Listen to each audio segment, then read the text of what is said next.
Jauh pedih rasaku terbawa, terbuai mimpi, terbuai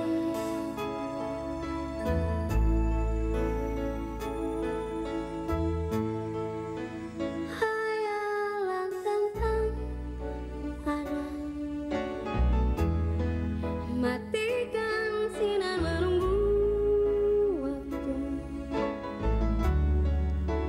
terjerat asa, buramkan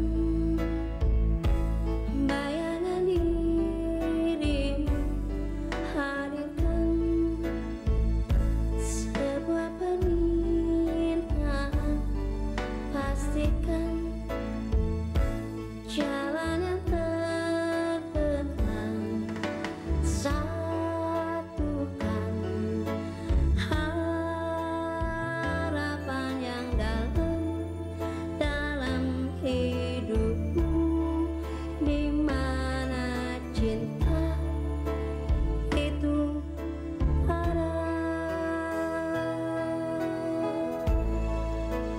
Jangan pernah menerka, biarkan waktu yang berbicara,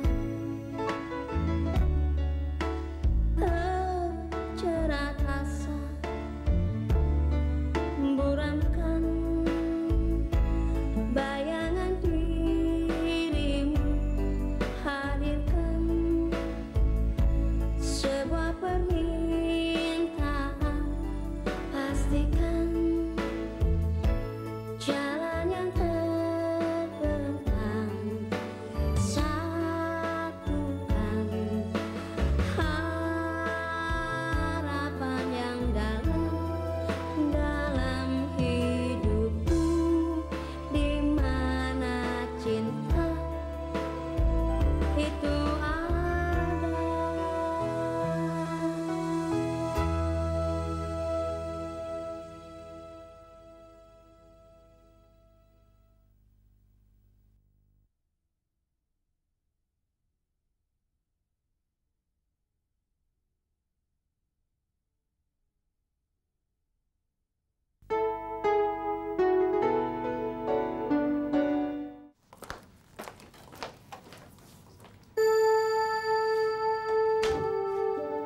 Tadi sedang istirahat. Sebaiknya jangan diganggu. Loh, saya kan sudah janji untuk datang ke sini setiap malam. Apa kamu nggak sadar? Semua ini gara-gara kamu. Dia ingin menemui kamu. Tapi karena dia mabuk, lalu terpaksa suami saya mengantar. Sekarang suami saya mati. Dan kedua kaki adik ipar saya patah. Dan kamu sendiri akan menikah dengan orang lain, kan? Lalu untuk apa lagi kamu datang? Badannya sudah luka parah. Jangan kamu tambah dengan menyakiti hatinya.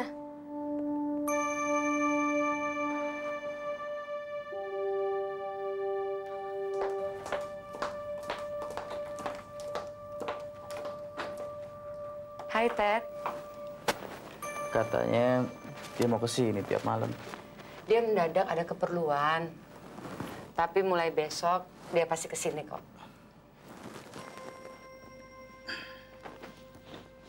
Mudah-mudahan gak ada halangan lagi ya. Kamu kan tahu sendiri, Sylvia menunda pernikahannya dengan Dokter Yoga. Bukan cuma ditunda. Begitu saya sembuh, saya akan yakinin Sylvia untuk batalin pernikahan itu. Saya dukung kamu 100%. Saya juga masih mengharapkan Dokter Yoga. Kita harus saling bantu.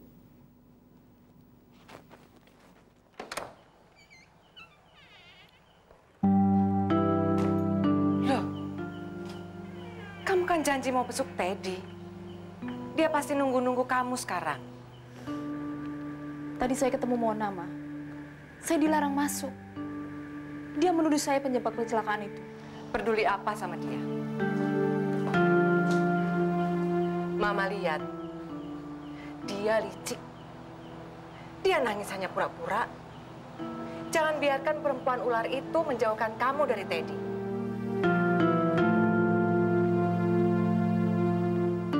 Besok malam saya akan ke sana, Ma.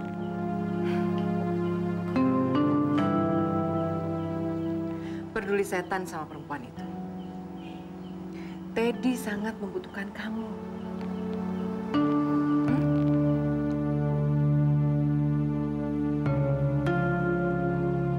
Selamat malam, Pak.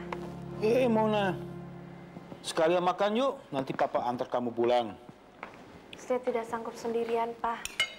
Tony masih membayang dalam ingatan saya. Teddy menyarankan saya untuk tinggal di kamarnya sampai dia pulang nanti. Papa setuju. Papa juga merasa kesepian. Kalau begitu saya mandi dulu, Pak. Setelah itu saya temenin Papa makan.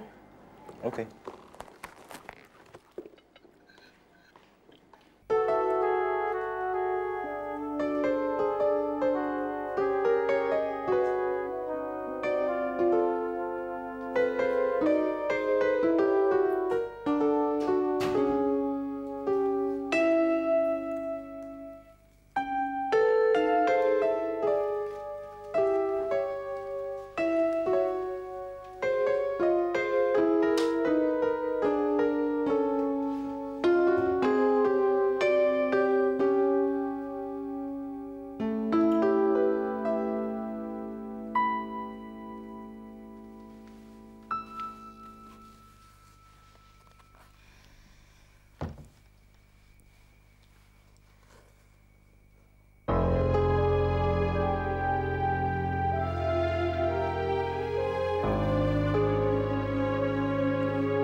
Teddy punya gue. Dan dia calon suami gue. Kamu jangan macem-macem.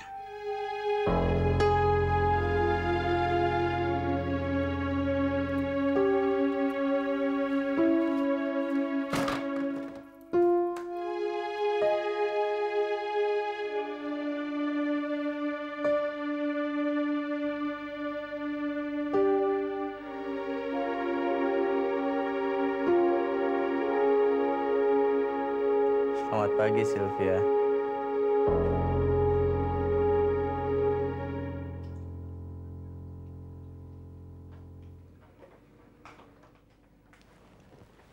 Sejak kapan mau pakai parfum yang sama dengan parfum Sylvia? Sejak hari ini, Kamu sebenarnya maunya apa sih? siapa yang akan merawat kamu kalau bukan janda dari kakak kamu? Kalau saya di dekat kamu, saya bisa melupakan kesedihan karena kehilangan suami. Udah deh, nggak usah pura-pura. Saya tahu kamu gak cinta sama Tony. Oke, saya mau terus terang. Saya memang nggak cinta sama Tony. Kamu sendiri kan tahu, saya cinta sama kamu.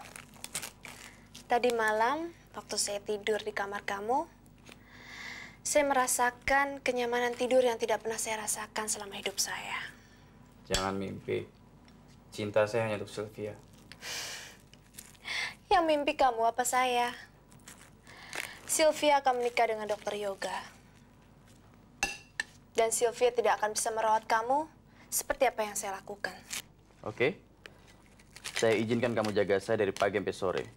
Tapi kamu harus pulang sebelum Sylvia datang. Oke. Nanti kamu akan sadar bahwa saya lebih baik daripada Sylvia. Terserah.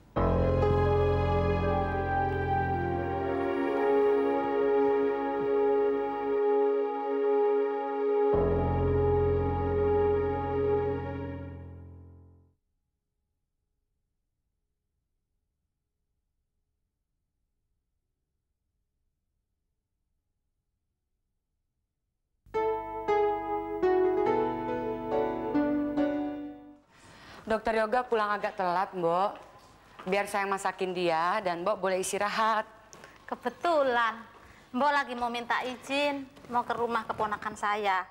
Pulangnya nanti malam. Nah, kalau begitu, mulai sekarang si Mbok boleh sering-sering pergi ke rumah keponakan. Biar saya yang masakin, ya? Wah, kalau begitu, Mbok baru tahu sekarang. Kalau sudah tahu, ya sudah.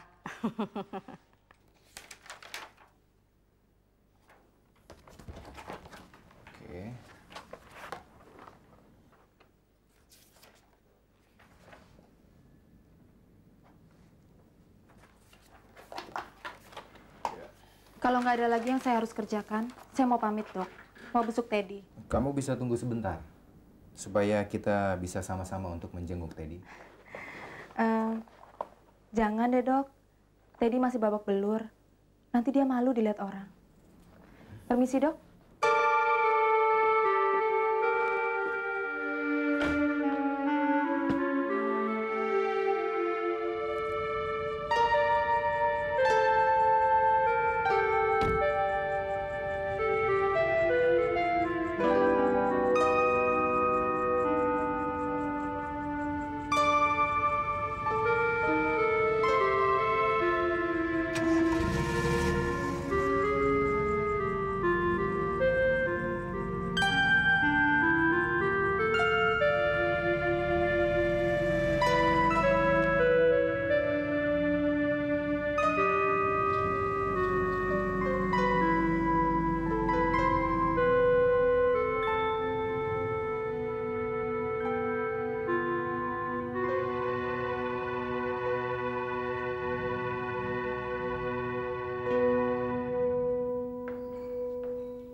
Ngapain kamu di sini?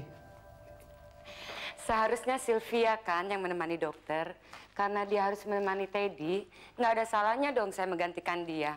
Toh saya sahabat dia juga. Iya, tapi Mbok Tukinya kemana? Mbok Tuki pamitan. Katanya sih dia mau ke rumah keponakannya. Kopinya, Dok? Oh iya, makasih. Saya siapin makan malam dulu ya.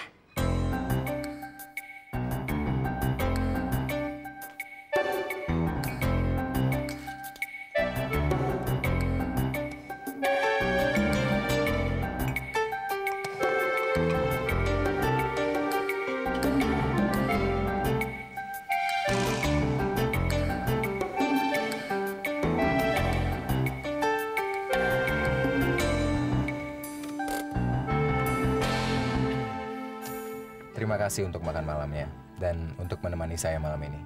Simpan saja terima kasihnya untuk besok dan hari-hari selanjutnya. Sampai Sylvia selesai menemani Teddy. Itu juga kalau saya tidak merepotkan ya. Saya nggak ngerasa direpotin kok, Dok.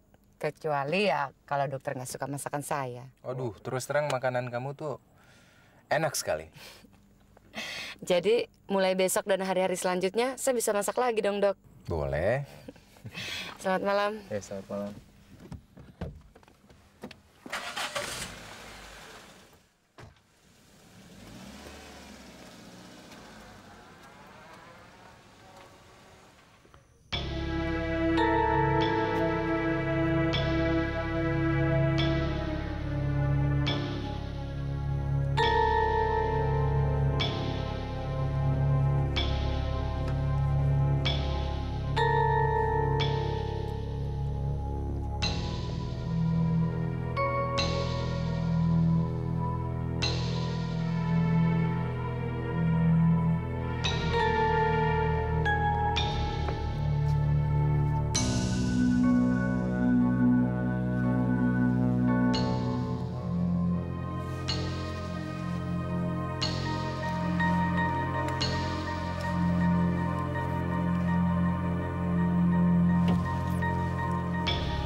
Mona, ada apa?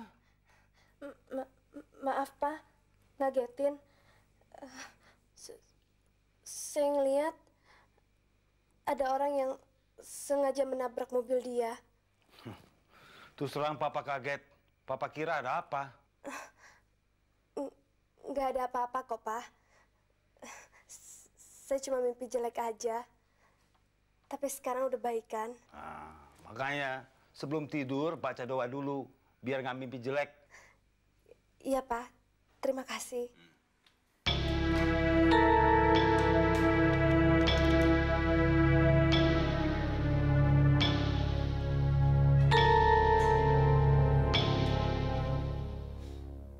Kamu ngapain kesini?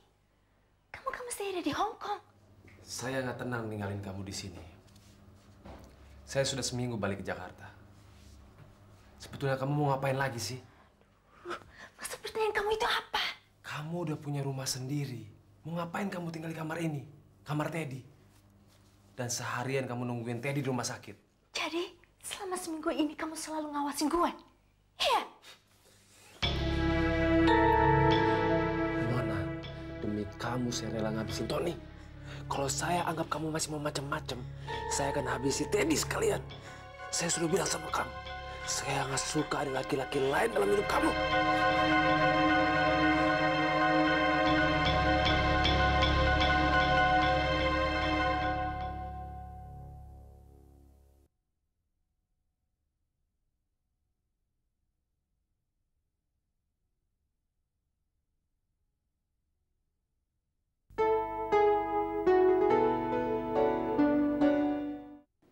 Saya minta tolong untuk menelponkan Dokter Nata untuk memeriksa kaki Teddy. Masa sudah begini lama, sepertinya nggak ada kemajuan. Iya, saya juga udah punya niat begitu. Menurut logika, kalau memang tidak ada hal yang aneh, seharusnya Teddy itu udah sembuh loh. Oke, sekarang gini.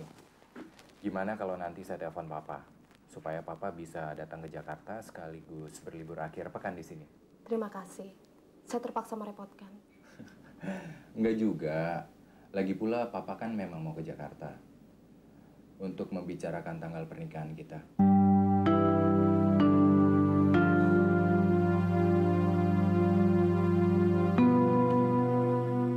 Saya mohon, kita jangan bicara dulu soal itu. Soal itu kita tunda sampai Teddy keluar dari rumah sakit.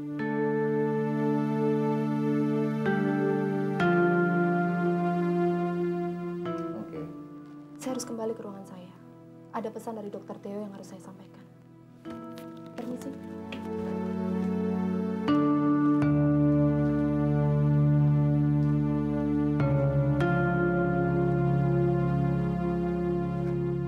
Selamat pagi, Dok. Selamat pagi. Duduk. Barusan saya mau telepon kamu. Ada masalah dengan Sylvia. Iya, kelihatannya dia lagi bingung mungkin ya. Saya tidak bermaksud untuk mempengaruhi dokter. Sebagai sahabatnya saya tahu persis. Dia masih mencintai Teddy. Dia hanya mencoba melupakan Teddy karena kecewa.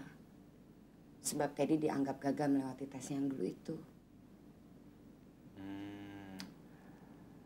Saya rasa kalau nanti papa saya datang ke Jakarta, semua persoalan akan jadi jelas. Sebenarnya saya sendiri masih punya kecurigaan mengenai masalah kakinya Teddy. Kan bukannya nggak mungkin kalau Teddy itu sengaja berlama-lama untuk tetap berada di rumah sakit supaya bisa sering ketemu dengan Sylvia. Menurut kamu gimana? Saya nggak percaya. Ya, silakan tanya sendiri sama Teddy. Kakinya kedua-duanya hanya retak sedikit saja. Sebetulnya dia sudah boleh pulang dari dulu. Tapi dia maunya tetap di sini. Aduh, Dokter Rinto. Kenapa dokter nggak bilang dari dulu? Kita ini sudah seperti keluarga, Pak Surya. Teddy saya anggap adalah bagian dari keluarga saya sendiri. Jadi ketika dia minta saya menunda membuka gips kakinya, sampai dia bisa meyakinkan Sylvia, begitu katanya. Teddy. Jadi dia betah-betahkan diri, terbaring berbulan-bulan di tempat tidur hanya untuk menaklukkan hatinya Sylvia. Luar biasa. Kelihatannya memang begitu. Ya, pepatah pernah bilang, kalau kedua kaki kita sudah tidak bisa berjalan, cinta akan datang dengan merangkak untuk mencapai tujuan. Ya sih. Memang tadi pernah bilang sama saya bahwa Sylvia mau menunda pernikahan dengan Dr. Yoga sampai saatnya Teddy dinyatakan sembuh. Kalau memang besok gips mau dilepas dari kakinya, sebaiknya saya segera bicara dengan Teddy. Terima kasih.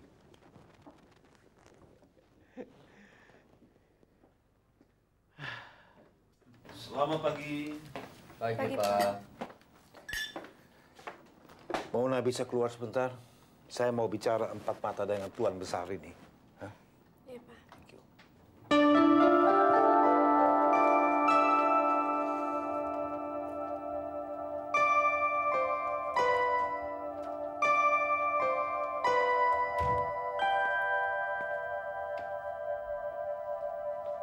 Papa sudah tahu sandiwaramu. Sebenarnya kamu sudah sembuh lama, ya? Sorry, Pak. Terus nggak ada cara lain yang bisa ngiyakinin Sylvia. Ted, Papa agak curiga deh.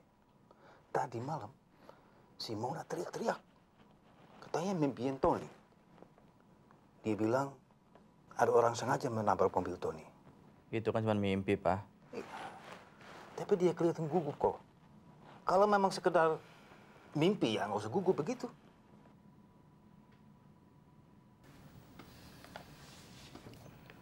Menurut pendapatmu gimana? Kalau kita hubung-hubungkan, kecurigaan Papa masuk akal. Mona nggak pernah cinta sama Tony. Dia selalu merayu saya. Dan dia terang-terangan ngaku dia ikut Tony ke Jakarta setelah dia ketemu saya. Kenapa kamu nggak bilang sebelumnya? Saya udah coba waktu kita bicara masalah pernikahan pertama kali, ya dengan cara terselubung. Cuman pada saat itu saya nggak mampu menghancurkan perasaan Tony. Karena saya lihat Tony sudah begitu mantap untuk menikah dengan Mona. Kita nggak punya bukti. Mobil curian. Si penabrak menghilang. Seperti ditelan bumi. Lalu, apa yang kita bisa lakukan? Saya akan pura-pura bisa tertarik sama Mona. Sampai saya bisa mengorek pengakuannya. Papa setuju. Sebaiknya kamu segera bersandiwara sama dia. Sebenarnya sih saya sudah mulai, Pak. Sewaktu dia ngotot untuk ngerawat saya. Cuman, saya masih menunggu saat yang tepat untuk bisa mancing dia bicara. Gue udah mancing dia bicara kok. Dia cuma bilang kalau dia tahu hati kamu sedang bimbang. Dia cuma ngomong gitu sama kamu? Iya.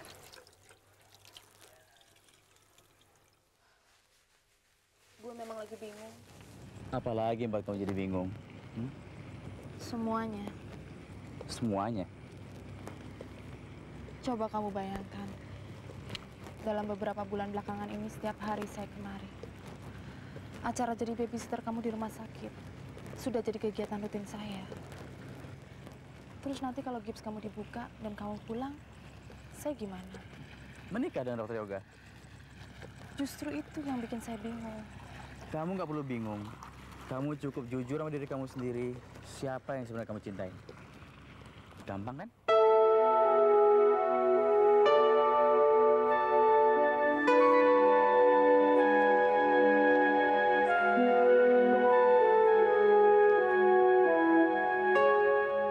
Kamu.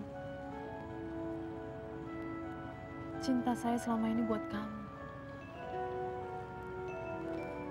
Saya mengaku telah melakukan kebodohan dan menuduh kamu yang bukan-bukan. Sampai akhirnya semua jadi begini. Ya udah, kamu nggak perlu kesel. Nikah aja sama saya. Beres kan semua? Kalau saja saya tidak bolak-balik setiap malam menemui kamu di rumah sakit, mungkin nggak akan begini jadinya. Sylvia, kamu nggak marah kan kalau saya terus terang?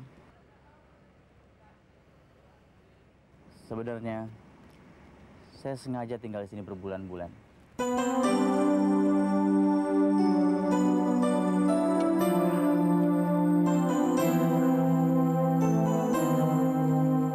Sebenarnya kaki saya sudah lama sembuh. Jahat. Kok kamu jahat sih? Terus kan kamu yang ngajarin. Gimana jadinya?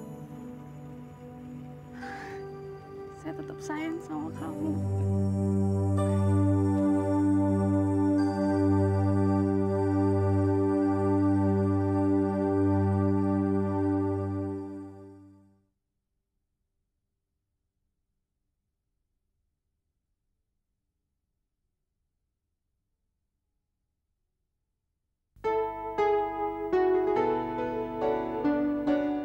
Ini gila. Tadinya saya pikir Sylvia itu akan belajar untuk mencintai saya. Ternyata sekarang semuanya udah nggak mungkin. Alasannya? Dia tadi menelpon saya. Dibilang besok pagi gips kaki Teddy itu dibuka. Dan minta saya supaya membatalkan rencana menelpon ayah saya. Tadinya kan dia yang minta supaya dokter Nata memeriksa kaki Teddy. Ya, persoalannya itu bukan cuma itu. Tapi dia juga minta supaya menunda pembicaraan tanggal pernikahan kami. Ditunda bukan berarti dibatalkan. Bagaimanapun dia akan menikah dengan dokter. Saya tahu persis Sylvia. Dia akan berpegang pada janjinya. Apalagi kalau dia berhutang budi. Sekarang apa artinya pernikahan? Kalau saya cuma bisa dapetin tubuhnya. Sementara hatinya tetap milik Teddy kan? Pendapat kamu gimana? Lebih baik tidak usah minta pendapat saya. Karena pendapat saya nggak akan objektif. Saya bukan di pihak yang netral. Jadi sebenarnya kamu itu di pihak siapa? Ya di pihak diri saya sendiri. Saya jadi bingung.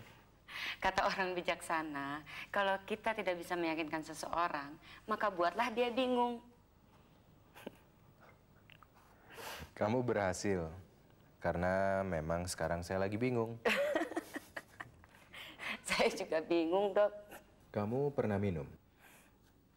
Sama, saya juga belum pernah. Mau coba minum? Coba minum. Saya bukan malaikat loh. Saya juga bukan malaikat.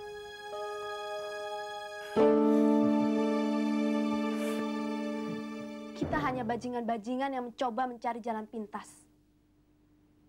Bukan pasangan cinta dengan cerita happy ending. Dasar hubungan kita hanya bisnis. Tapi saya sudah bilang ribuan kali sama kamu. Saya cinta sama kamu. Tapi gue enggak. Gue ikut kamu cuma karena kepepet. Gue manfaatin kamu, kamu manfaatin gue. Dan sekarang, gue sudah punya masa depan. Gue tidak memerlukan masa lalu.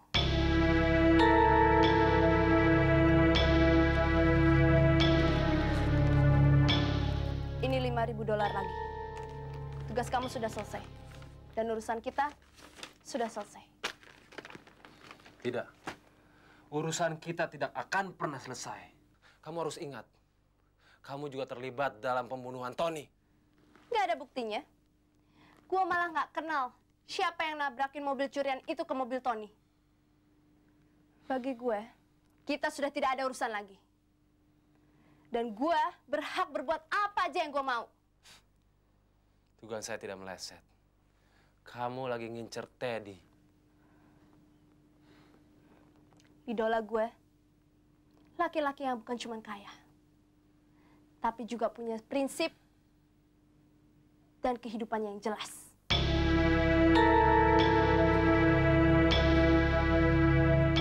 Bukannya yang suka mabuk dari bar ke bar seperti kamu.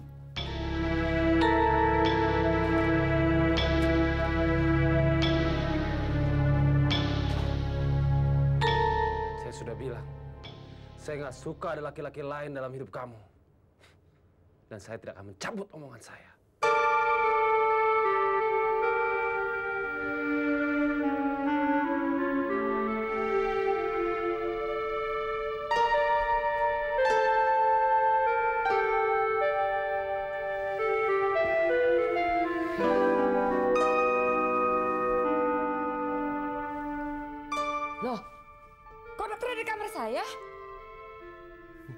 Tapi kalau saya nggak salah, ini kan kamar saya.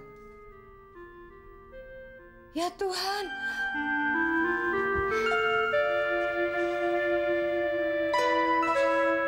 Saya yang salah. Saya yang ngajak kamu minum. Sampai akhirnya kita sama-sama mabuk. Akibatnya kita bukan sekedar mabuk, tapi kita melakukan suatu dosa yang jauh lebih besar daripada sekedar mabuk.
Telepon dari siapa, Vi? Dari maminya Rosa. Rosa nggak pulang.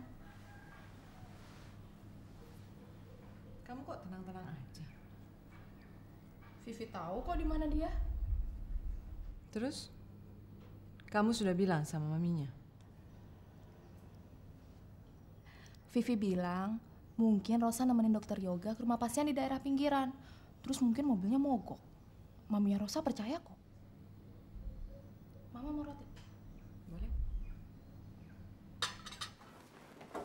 Ya, alhamdulillah saya nggak apa-apa kok, Pak. Makanya saya ngarang dokter untuk cek Bapak tadi malam. Ya, tapi Papa nggak habis pikir ya. Kok ada orang yang punya niat jahat begitu? Rasanya kita nggak pernah punya musuh. Semenjak Mona ikut Tony ke Jakarta, semuanya kan jadi berubah. Papa sendiri kan udah curiga sama sikapnya Mona. Dan yang pernah saya utarakan ke Papa, saya akan coba deketin Mona. Seperti Papa sudah bilang, Papa mendukung. Karena saya perlu cari tahu siapa yang bunuh Tony dan siapa bajingan yang coba bunuh saya tadi malam. Tapi Mona bukan anak kemarin. Kelihatannya pengalaman hidupnya di dunia hitam sudah cukup lama. Jadi, saya rasa dia tidak akan begitu saja memakan umpan. Ya, kalau perlu saya akan pura-pura jatuh cinta sama dia. Lalu Sylvia bagaimana? Nggak sebaiknya kamu cepat menikah sama dia? Jangan sekarang-karang deh, Pak. Ya, kamu gimana sih? Masalahnya bukan orang tua saya percaya atau tidak. Tapi bagaimana dengan diri saya?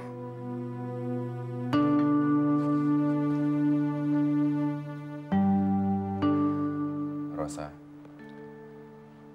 di dunia ini tidak ada satu hal pun yang patut kita takuti. Tapi bagaimana cara kita menghadapinya?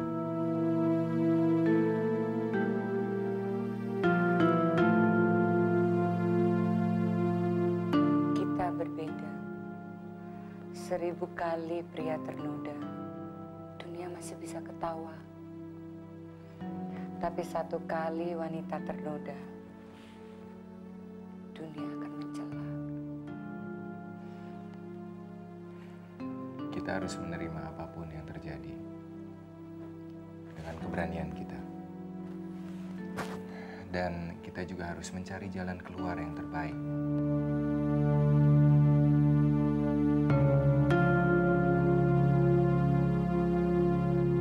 Kalau kamu bersedia, saya mau melamar kamu. Rasa kasihan bukan alasan yang tepat untuk menikah. Saya melamar kamu bukan karena rasa kasihan saya, tetapi rasa tanggung jawab saya.